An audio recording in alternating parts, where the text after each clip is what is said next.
I call this meeting to order. Welcome to meeting number 111 of the House of Commons Standing Committee on Fisheries and Oceans. This meeting is taking place in a hybrid format pursuant to standing orders.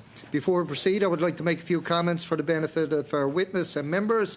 Please wait until I recognise you by name before speaking, and please address all comments through the chair. Before we begin, I would like to ask all members and other in-person participants to consult the cards on the table for guidelines to prevent audio feedback incidents. Please take note of the following preventative measures in place to protect the health and safety of all participants, including our wonderful interpreters. Only use a black-approved earpiece. The former grey earpieces must no longer be used. Keep your earpiece away from all microphones at all times. When you are not using your earpiece, place it face down on the sticker placed on the table for that purpose. Thank you all for your cooperation. Pursuant to Standing Order 1082 and a motion adopted on February 15, 2024, the committee is resuming its study of scales used by the Department of Fisheries and Oceans to set redfish quotas. Today we have with us Madame Lapointe, President of the Atlantic Groundfish Council. Welcome. Thank you for taking the time to appear today. You will have 5 minutes or less for your opening statement. You have the floor. Thank you, Chair. Good afternoon, everyone. Appreciate you inviting me here to be here today. I just would like to first introduce the Atlantic Groundfish Council to you. So we represent year-round groundfish harvesters in Atlantic Canada. We are committed to a balanced, sustainable groundfish industry that puts the responsible management of the resource first and foremost. Whether they be based in Lunenburg, Nova Scotia or Arnold's Cove, Newfoundland, our members believe the future of tomorrow is based on the decisions made today. Our members have been part of the groundfish fishery for generations and are deeply passionate about its future. They are family-owned and Indigenous-owned local companies. Collectively, AGC members employ thousands of Atlantic Canadians in primarily year-round jobs, with annual payroll for local employees exceeding $200 million. They spend another $400 million on goods and services from local businesses annually, and donate millions to community organizations and charities every year. They provide quality employment opportunities, and those employees are often the heart of rural communities, serving as volunteer firefighters, coaches of youth sports teams, breakfast program volunteers, and the lifeline of many clubs and organizations. AGC members provide economic stability in coastal communities, which often have limited alternative economic opportunities. In terms of the redfish history, the Unit 1 redfish fishery is not a new fishery, neither in policy nor in practice. An ongoing fishery has been conducted at a reduced level according to DFO-defined proportionate quota shares for many years. The offshore sector, which owns and fishes from small, medium, and large boats and operates coastal production plants, developed the commercial redfish fishery. Its historical quota share of Gulf redfish was 78.7%. Stability of quota shares is a key piece for us. Long-established quota sharing arrangements are the foundation of responsible, transparent fisheries management in Canada and are firmly entrenched in current public policy, including for reopening closed fisheries. Where closed fisheries are reopened, the Minister will generally respect historic fleet shares, reflecting past participation in and dependency on a particular fishery as the basis for allocations. Stable quota shares enable right-sized harvesting capacity to the resource, help fishers make long-term plans with confidence, promote a conservation ethic to harvest for tomorrow, promote self-reliance, protect investments made in good faith, including by Indigenous groups, facilitate better quality products and economic efficiencies, and provide transparent decision-making. I would note that at the international negotiating table, Canada's position on reopening closed fisheries is clear: to respect existing quota shares. In terms of the decision made by the Minister earlier this year, although AGC members have been painted by some as a winner in the decision, these local companies lost 20% of their share and feel that loss deeply. That includes Indigenous license holders from 7 Mi'kmaq communities in Nova Scotia and Newfoundland and Labrador through their 50% ownership of Clearwater Seafoods. These businesses have reinvested tens of millions of dollars in the redfish fishery. They have continuously participated in good faith in the commercial, index, and experimental fisheries since its development going back to the 1950s based on government's sharing arrangement policy. Looking forward, we respect government's goal of increased Indigenous participation in fisheries and continually express our willingness to help reach those goals. We've also chosen to accept that an almost doubling of quotas for inshore and harvesters in Newfoundland, Nova Scotia, and Quebec comes at our expense. The rebounded redfish stock in the Gulf presents real opportunity for people and communities throughout Atlantic Canada and Quebec. But in a highly competitive global market, industry needs to be equal parts realistic about the opportunity and focused on achieving it together. Our task, the task for industry, is to harvest, process, and market the right-sized redfish to the right markets in the right product form at the right time of year. The more successful industry is at achieving that, the better news for everyone. We have a lot to offer the industry as we move closer to the opening of a commercial redfish fishery.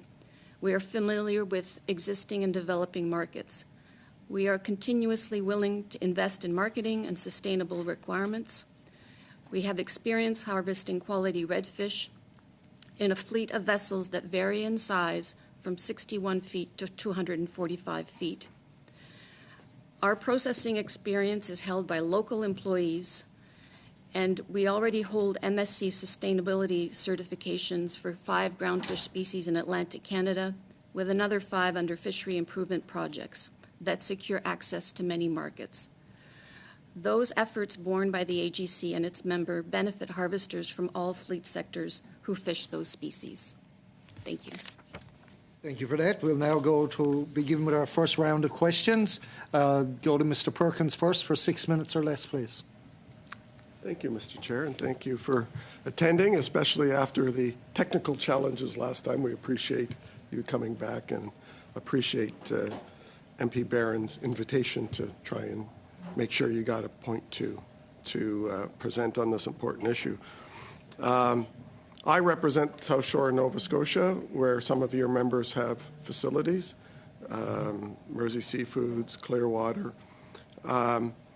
So I'd like to start by asking, there's been a lot of controversy in the discussions about this, and we're still, I believe, waiting for the minister to set the TAC. We haven't actually seen the TAC yet, but I'd like to start by asking a little bit of info on the idea of the historical allocation. There's been controversy saying, well, yeah, it depends which part of history you look at, to the offshore fleet having the percentages you spoke of versus different allocations. Can you provide the committee just a little history from your members' perspective about how they got that percentage and why it's important? Thank you for the question. We acquired much of our harvesting access in redfish when others were not interested in participating in the redfish fishery because it was either not profitable or very little openness, access in terms of a commercial fishery.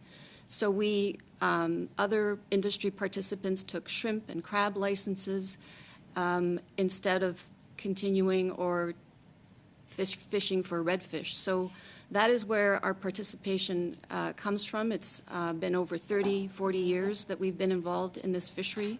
We've invested heavily in the reopening of a redfish fishery in Unit 1 in terms of processing plants as well as vessels.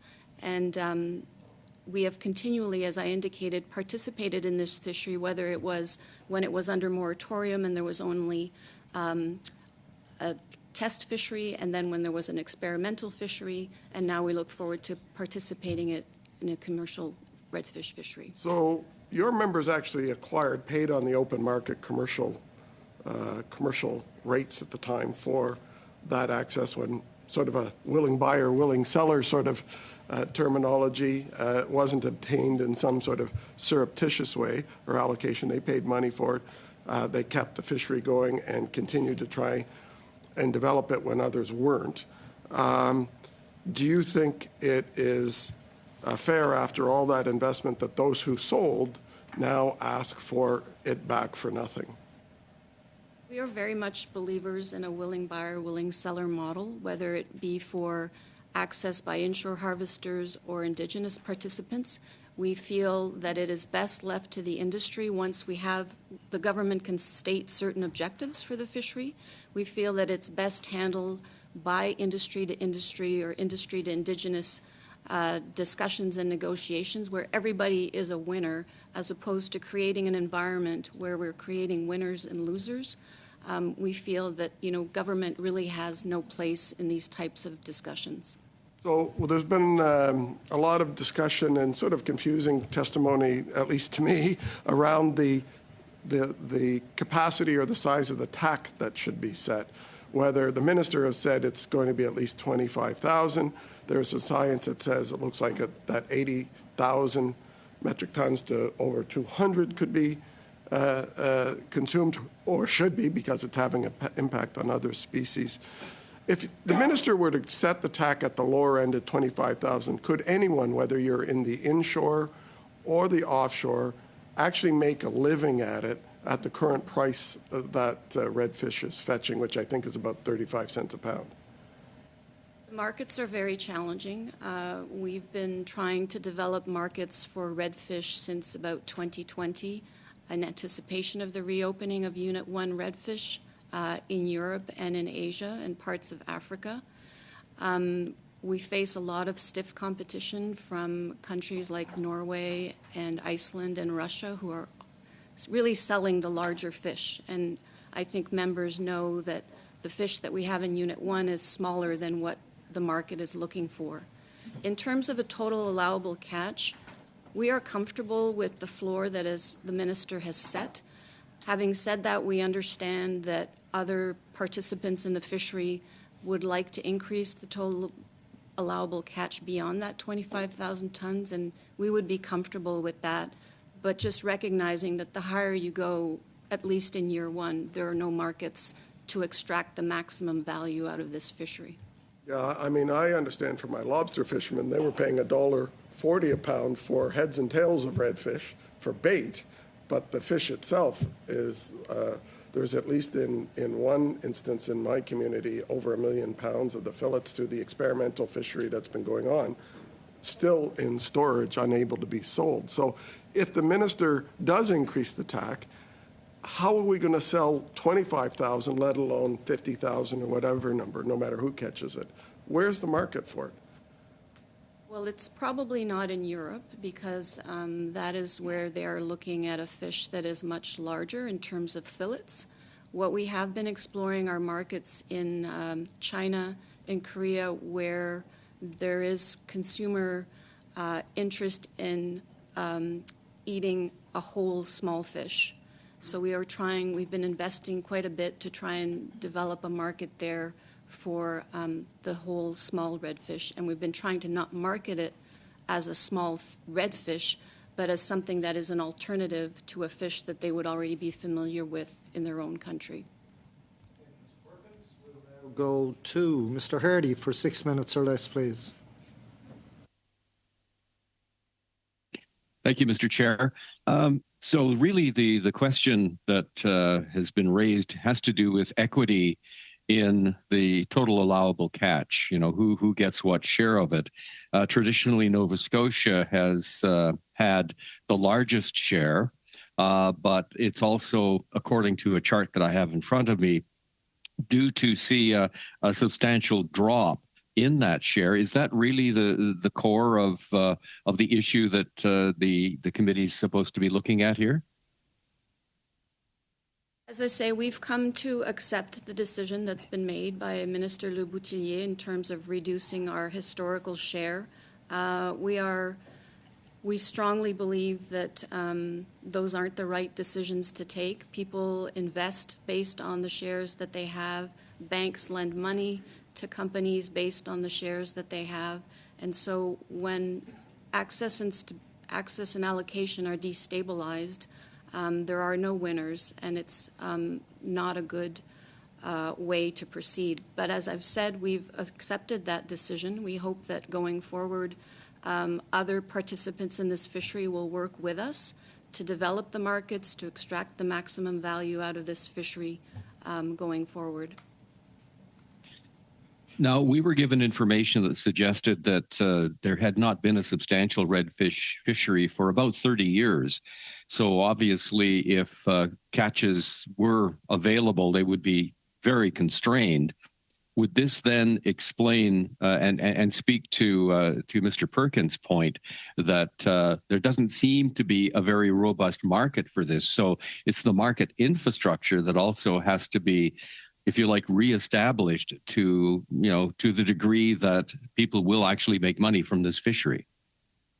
The challenge with the fish in Unit 1 is that they've stopped growing, so they're very small. They're about 25 centimeters, where the average size of redfish in the market is 40 centimeters. So that really makes it more challenging to continue to service, let's say, a traditional European market or an American market. And so we really need to find a home for these smaller fish. What explains actually then, on the one hand, the stock seems to be growing to the point that, a larger fishery is possible. And yet, as you've noted, the fish themselves are smaller. Do we know, does science tell us anything about what's going on? Why is the number of fish increasing, yet the size seems to be shrinking? What's happening there? Do you know? My understanding is that there are too many redfish, and that's what's stunting their growth. Okay. Now, is there a correlation between the growth in the population of redfish and perhaps challenges with the shrimp fishery? It's clear that the redfish were eating a lot of shrimp, and certainly changes in the ecosystem, as I understand it, have contributed to the declines in shrimp in the Gulf of St. Lawrence. So the processing infrastructure is in place. Is that correct? A fish processing plant can handle redfish as easily as it could handle cod or any other species?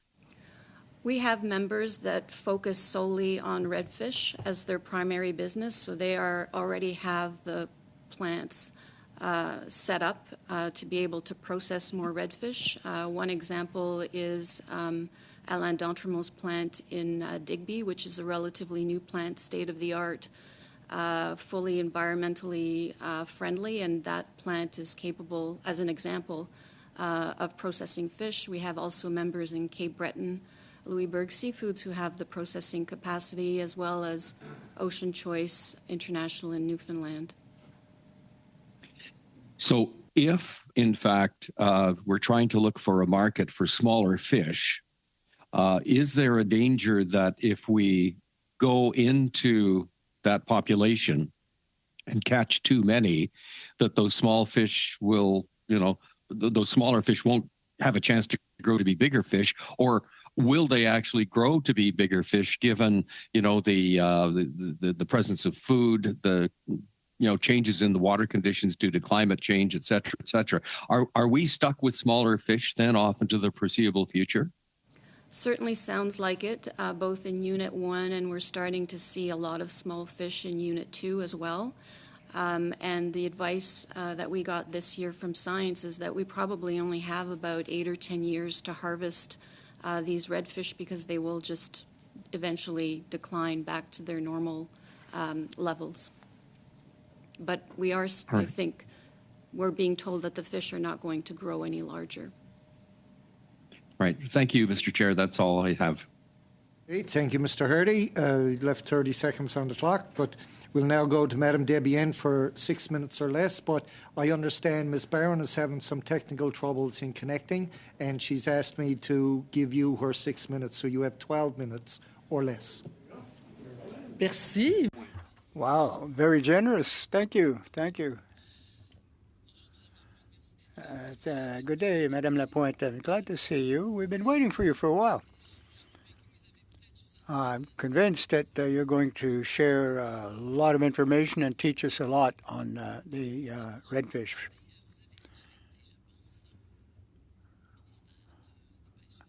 I believe that you were once with DFO. What was your span of service there? 1999 to 2021. And what was your mandate under different jobs? Well, I was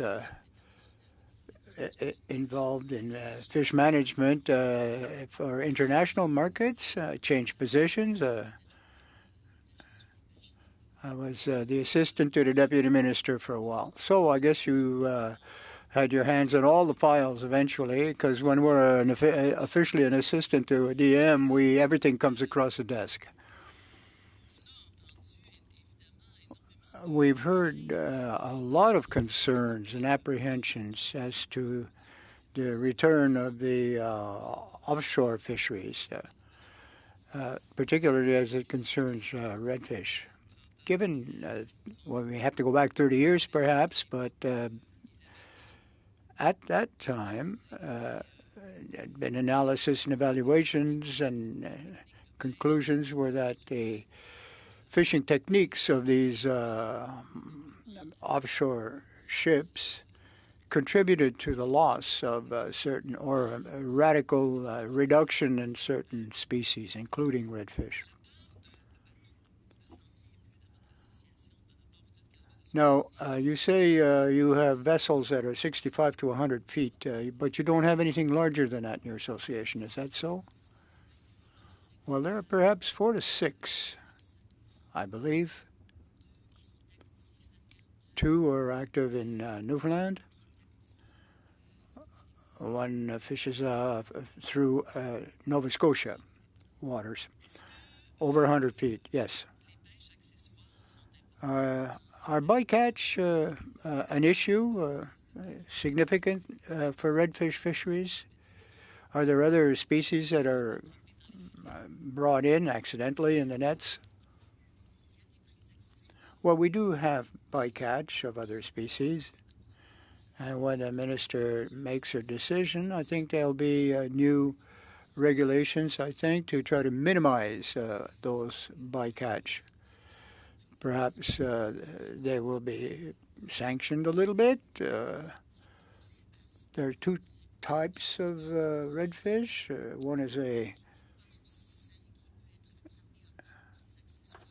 can often be captured by a accidental or bycatch situation. It's usually supposed to be a deep water fish, but this one here is not so deep. We're trying to do our best to avoid bycatches in the redfish. Well, cost has been we've been told is not very high. It's very poor. So is it true also for bycatch? If you have a lot of haddock, for example, that would be interesting for everybody. It's a better priced fish. Do you think that could be of use? No, I don't think so. The department has put in place various controls to ensure that this type of activity doesn't occur frequently. There'll always be participants who, cut corners a bit and cheat, but no.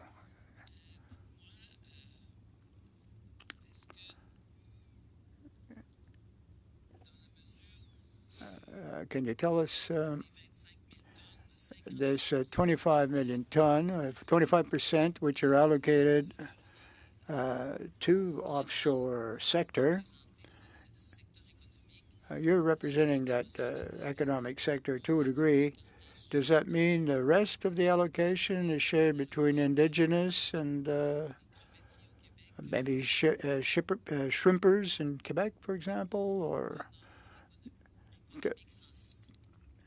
do they not get a share of that, or they don't have enough, perhaps, so that the shrimpers might get involved in modifying their gear or their vessels to do inshore if their TAC is so low? Is it lucrative enough for a shrimper to go after redfish when the quota is so small for the redfish? Well, two observations on that. As for the quota levels, we'd be satisfied with 25,000 tons, but for other sectors, it's not quite as interesting economically if the TAC is only 25,000 tons. So we're flexible on that. I think for the shrimpers, the biggest challenge, of course, would be market access. This is why we'd like to have a collaborative approach with the various participants and stakeholders to optimize, maximize the value of the fishery and develop markets together. We've already done the groundwork to get going on that. Well, that's quite interesting. I hope people are listening closely here.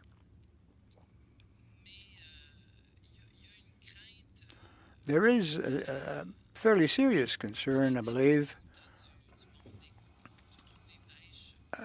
in the fisheries sector and in the shrimp fisheries, particular in Quebec, that the techniques, the technology of fishing for offshore is quite destructive. And in fact, if we're going back to the old technology, even if there's newer that's better, are these historical allocations a first priority to you when we see that we're dealing with a much more complex situation as to the biodiversity? Particularly shrimp is badly impacted. And it's been 5 years that shrimpers have been sounding the alarm, and that the stock of shrimp is just not there anymore, and they have to go after a different fishery, in this instance, redfish. But it's only today that we're announcing the opening of this fishery, or reopening of this fishery, and we're giving the offshore sector a good chunk of the market or the allocation.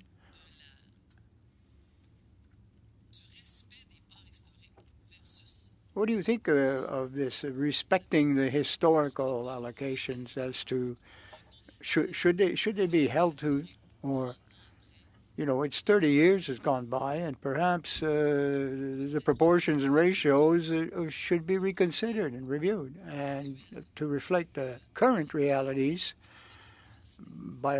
biologically, environmentally? Or do we have to proceed and pick up where we left off 30 years ago? Or should we not review the whole situation? You raised a number of points there. Yes, I know I went a little bit off track and spread my ideas.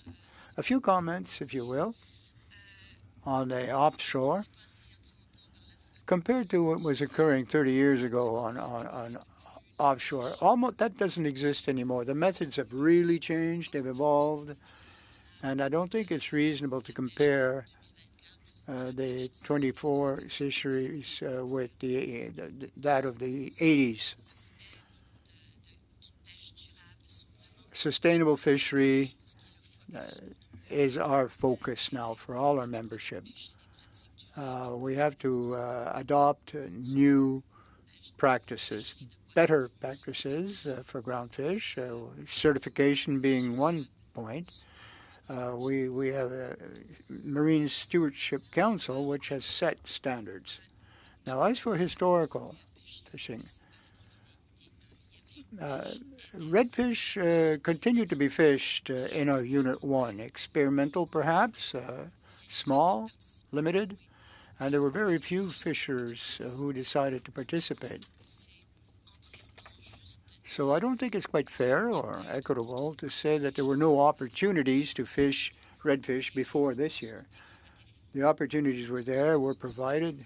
We have taken, our association has taken advantage of that, but there were fewer participants willing to try it out. As for environmental change, if the government has objectives in this sphere to offer other opportunities to shrimpers who have lost a significant amount of their revenue for lack of shrimp. Well, tell us what your objectives are, and we'll work together to try to arrive at an equitable win-win situation rather than have quotas reductions based on historical data when the government doesn't really acknowledge the economic impact on our members in the current context and how the details of how the fisheries operate. We're willing to work with every fleet sector. We feel it's imperative to work together to optimize the value of this fisheries. Well, I'm glad to hear that. What would concern me in that line of approach, you're concerned about the viability, of course, of the coastal villages in Gaspésie. All the ships are more or less dry docked and there's no more fishing going on. But I really hope, well, final question out of my 12 minutes here. At the time of your service in the ministry, in the department, did you feel any pressure or lobbying from the larger enterprises, the offshore, to resume as quickly as possible their fishing activities? It's always been the position of the highliners, the offshore, whether it's redfish or any other species, their priority is to be out there fishing. Now, when I was with the department, we were concentrating on the reopening based on the scientific results. The fish were even smaller at the time, and they were much too small. They couldn't be graded for commercial fishing. We'll now go to Mr. Bragdon for 5 minutes or less, and I'd ask him to keep in mind what I mentioned to him earlier before the meeting started.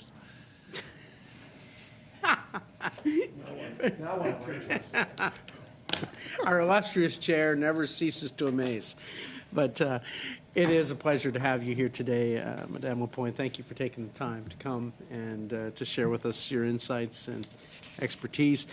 I have a few questions in regards to, with the quota that's been allocated so far, or what's been set aside, how many new fishing jobs in Canada will be created in the offshore fleet sector because of the access to the Unit 1 redfish fishery? Do you know? As I've indicated, we've always had access and harvested Unit 1 redfish fisheries, so we have already all of our employees, all of our plants in place to continue and to take advantage of the opening of the commercial fishery. So we're not anticipating new employees or new processing plants or new vessels. We've already made those investments. This would just be to employ existing employees. There'd be no expansion as a result of this, okay? We talk about the stocks and the health of the stocks of the redfish, some of the challenges that they're facing. In your estimation, are there any other imbalances in the ecosystem that may be affecting the health of the stocks of the redfish? I'm not a scientific expert, but it certainly seems that in the Gulf, the waters are warming, their ecosystem changes. Just in terms of what I hear on the ground, the fish in Unit 1 is not the same kind of fish or looks the same as it existed many years ago, and as we know, it's much smaller. So there's a lot going on in the environment for sure. We hear from various, from different stakeholders that obviously it's what is affecting a lot of fish stocks in that area and throughout the Atlantic coast is the explosive growth in population of pinnipeds. Do you feel that could be a factor in the health on an ongoing basis, the healthy quota, or I should say healthy stock level of redfish in the Atlantic waters? There are definitely certain fisheries where seal predation is an important contributor to the fact that they're not recovering, such as cod in the area of 4T. In terms of redfish, I haven't seen anything from the science advice that would lead me to believe that seals are eating redfish, but I'm not an expert in that area. Yeah, we wonder if there is study going on in regards to that at this point, if they are looking for that. Question further to this, in regards to getting to where we are now with the proposed levels that have been announced, do you sense that there was adequate consultation with both the offshore sector as well as those who are being affected through various means in the inshore sector of fisheries, through various causes?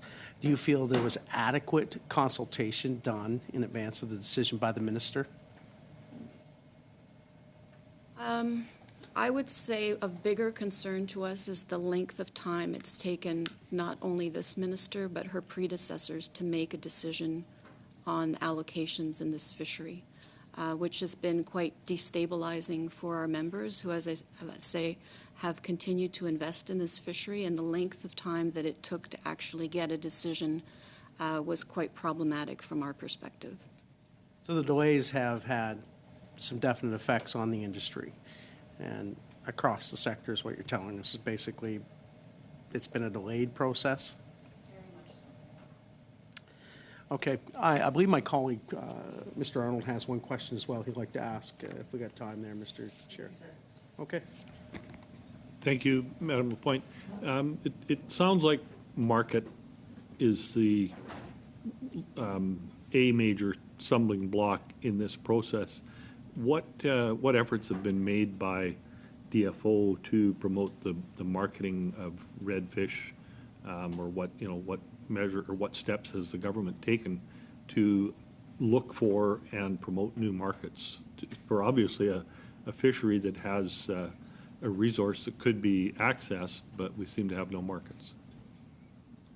So in terms of the work that's been done on markets for redfish, that's been largely done by the Atlantic Groundfish Council. We've had some funding from the federal government to be able to do that, which started in 2020.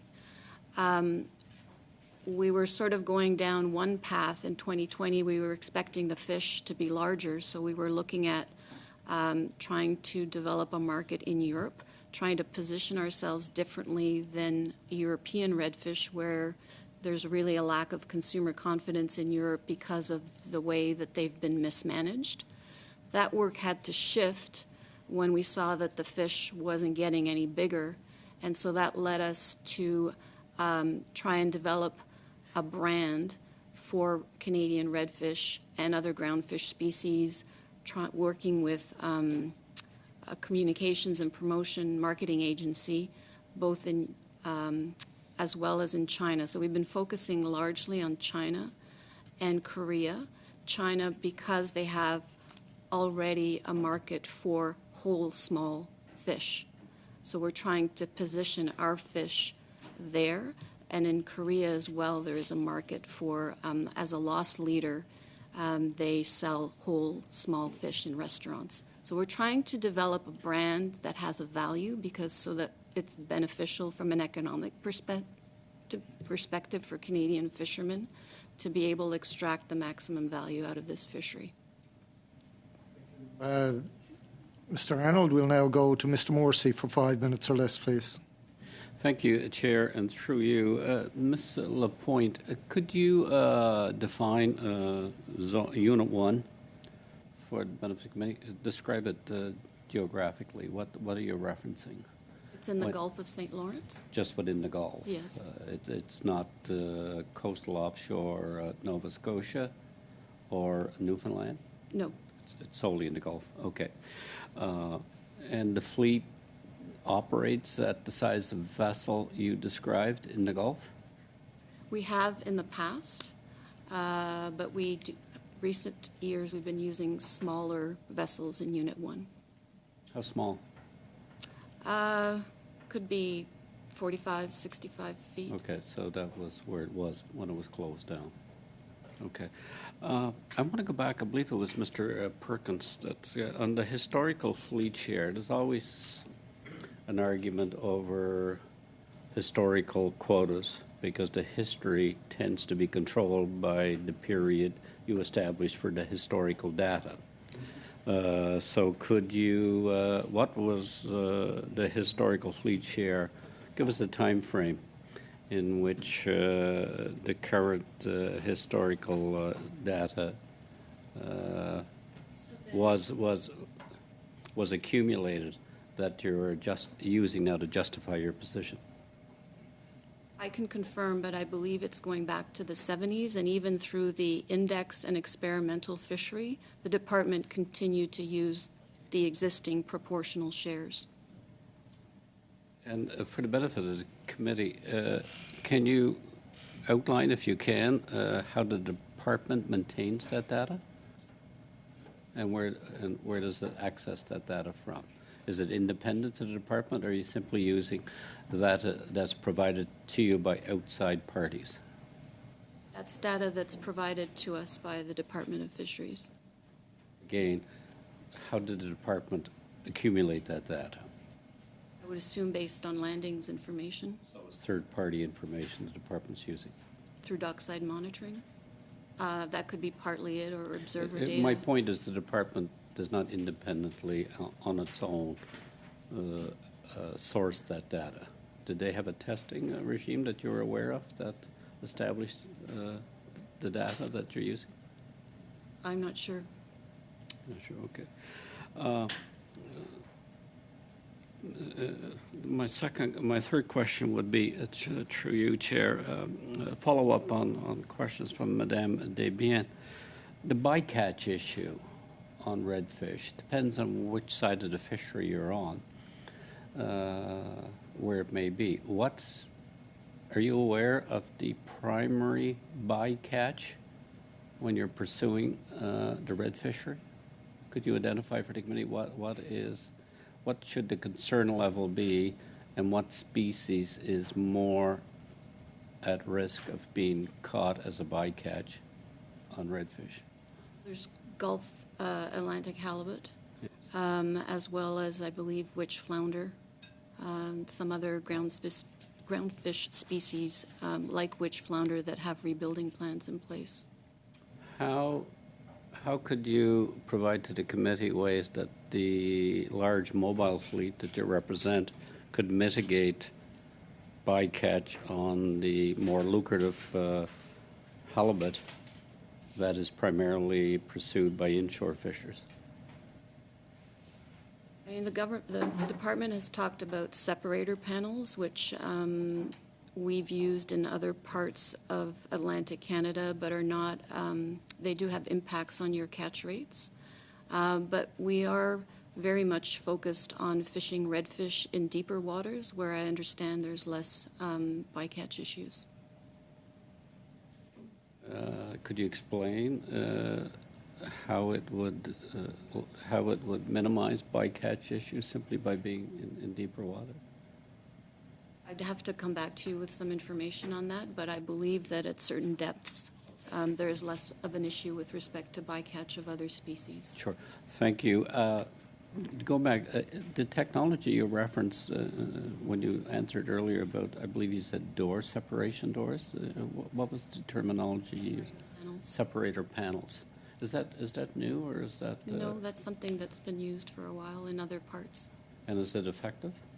It can be effective, but as I say, it does have some downsides in terms of reducing catch efficiency of the species that you're directing for.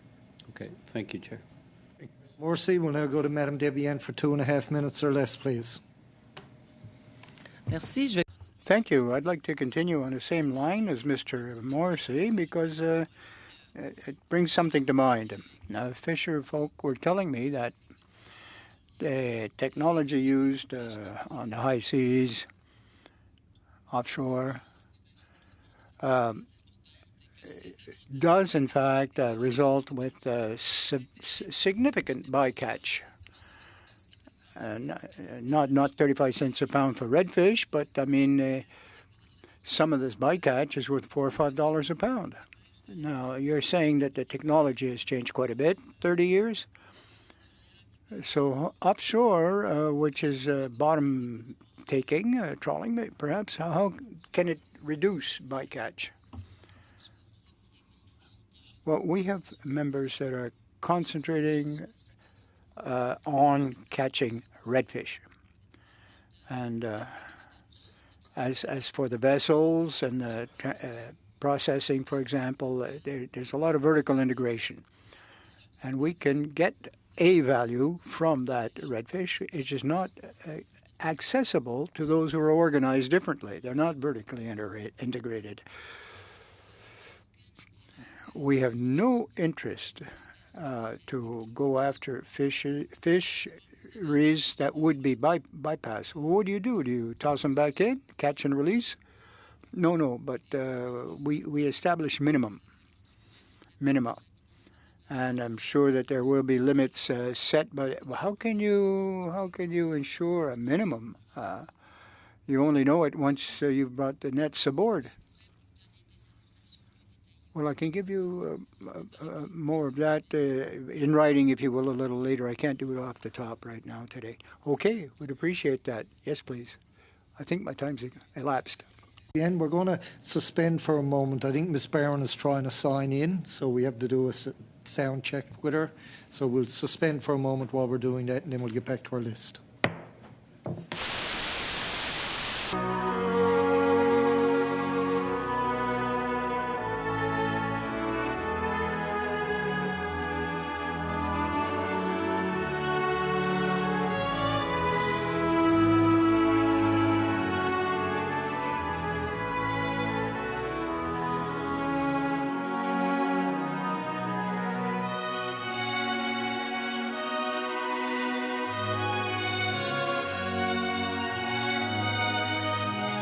Come in and sub in for Ms. Barron, but instead of waiting for that, I'll go on to Mr. Perkins for 5 minutes, and then hopefully he's here then to do the 2.5 for Ms. Barron. Mr. Perkins, when you're up, 5 minutes or less, please. Just got the cheese, yes. Thank you, Mr. Chair and Mr. Callaway. He's good to go now.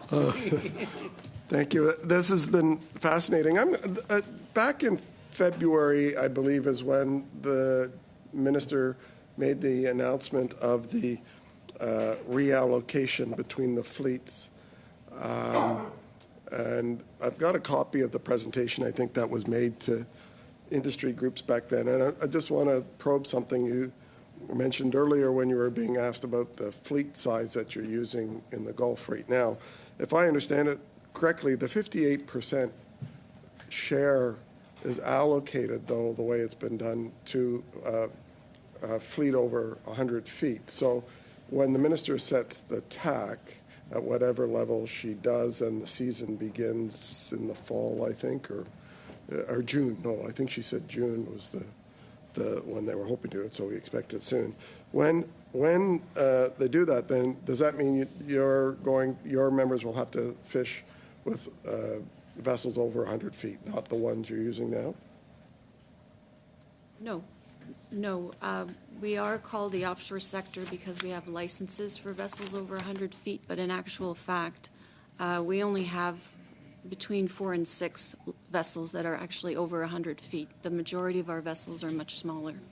So that's important because, of course, there's been some testimony in this committee saying that we've got these big sort of process at sea vessels that are going to vacuum up the redfish in the offshore with this quota, bring it in, and they don't actually create any jobs on land, that they're not bringing back the processing plants, that it's all done in these large vessels. But if you're fishing in a 45-foot vessel to a 60-foot vessel, most of that is being landed and processed on a plant, which is creating those jobs you referred to earlier as well, right? Our members are actually located in 30 small communities across Atlantic Canada, and we employ Canadians. We contribute to coastal communities. Our employees live in coastal communities, and even if we have some large vessels that freeze, that is a plant that is the same as a land-based plant, but it's on water and it's employing local Atlantic Canadians. Right now, the intent, depending on obviously the level of the TAC, is that you'll probably be maintaining, I think, the the current size fleet for fishing this in the Gulf, that being the one that you referenced earlier, not the greater than 100 foot? Or will it be both? It could be both. It depends on the economics of it. And certainly, I think the department has confirmed that there's never been a policy that's been in place that would not allow a vessel over 100 feet into the Gulf. I think there's some impression that gets left when people talk about larger vessels and those that have bought these licenses up over the open market over the years since 1995, that somehow these are some sort of big foreign nasty corporate entities that are owned from somewhere outside of Canada, or they're owned by somebody in some company in Toronto. They're not big anonymous corporations, are they? They're family businesses for the most part, are they not? These are family local businesses based in small communities across Newfoundland, Nova Scotia, and New Brunswick.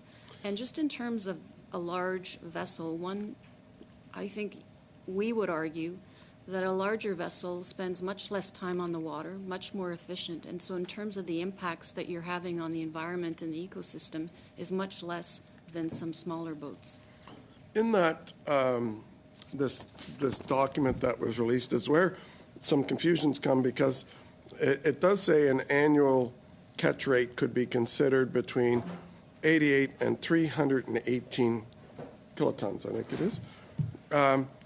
Now, is that annually, or is that just a one-time only? Because I seem to have at least heard conflicting testimony about whether people think that would be, let's say you set it at 88, that you would be able to do that each year for the next number of years, or is that just that's all you can take, and then the biomass is down to its limit and we stop fishing again? That advice, I believe, is for 1 year. 1 year. But 1 year, but then there would be There'd be a new assessment. next year. Yes, and new advice provided to the minister. So at some level, when you take out some over time, that should mean the redfish should get larger, right? Because with the lower biomass, there's more food for them, for each fish. I'm not sure that's what the science advice is saying. I think they're predicting that it's likely to be very small going forward, and that in actual fact, it will the size of the stock will be much smaller in about 8 or 10 years. No matter what. No matter what. Thank you. Thank you, Mr. Perkins. We'll go back now to Mr. Boulouris for 2.5 minutes or less, please. Merci beaucoup, Madame la Thank you very much, Madame Lapointe, for helping us out today. Been a lot of changes on the other side since the last time.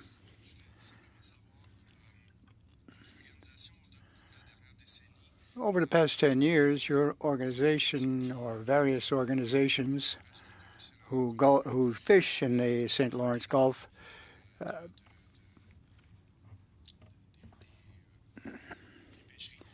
have experienced a lot of changes in the fisheries. Generally speaking, do you think that the situation is deteriorated or ameliorated for the employment situation?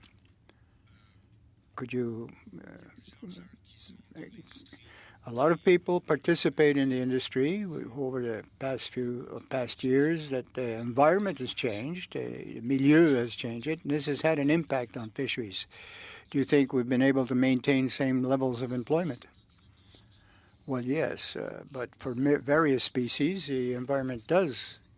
But for groundfish, cod, for example, in various locations, is only now starting to rebuild itself. And many of our members have had more success with shrimp and crab rather than finfish. Well, I saw a report this morning in the media that the acidification of the waters of the estuary in the Gulf and a drastic lowering of the oxygen content of the water columns have made an impact on the fisheries. Yes, definitely. There are significant disruptions of the environment in that area. And for the proliferation of a certain species, do you think this would have a continuing impact and coming years? Yes, I suppose, but I'm not an expert in that matter. Off now for approximately 2.5 minutes with Mr. Hardy. We'll finish our first hour and then go in camera. 2.5 minutes, Mr. Hardy. Thank you, Mr. Chair, and thank you, Ms. Lapointe, for being with us today. I'm from the West Coast, and one of the issues that we have, particularly with our salmon stocks, is the interception of migrating salmon by international fishers, notably Alaska. I have to put that on the record. Is the intercept out in the deeper water an issue here for the stocks in the Gulf of St. Lawrence, or do they mostly just hang around the Gulf? There is some overlap between redfish in Unit 1 and Unit 2, where I think I indicated we're starting to see some smaller fish there. But generally, they're pretty contained. Okay.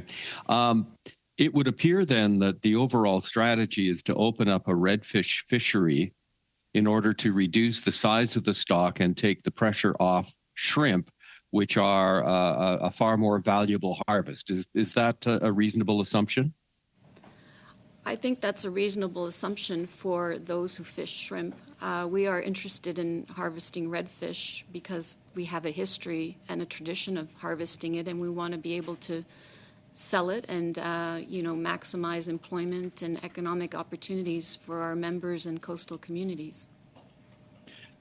You did indicate a little bit earlier, though, that there was perhaps just a few years of any kind of a viable harvest in redfish. So are we then dealing with, the proposition that some sort of government assistance is going to be required, or some sort of other major transition for the redfish fishery is in the offing, because it would appear that even at its best, this is a very precarious undertaking?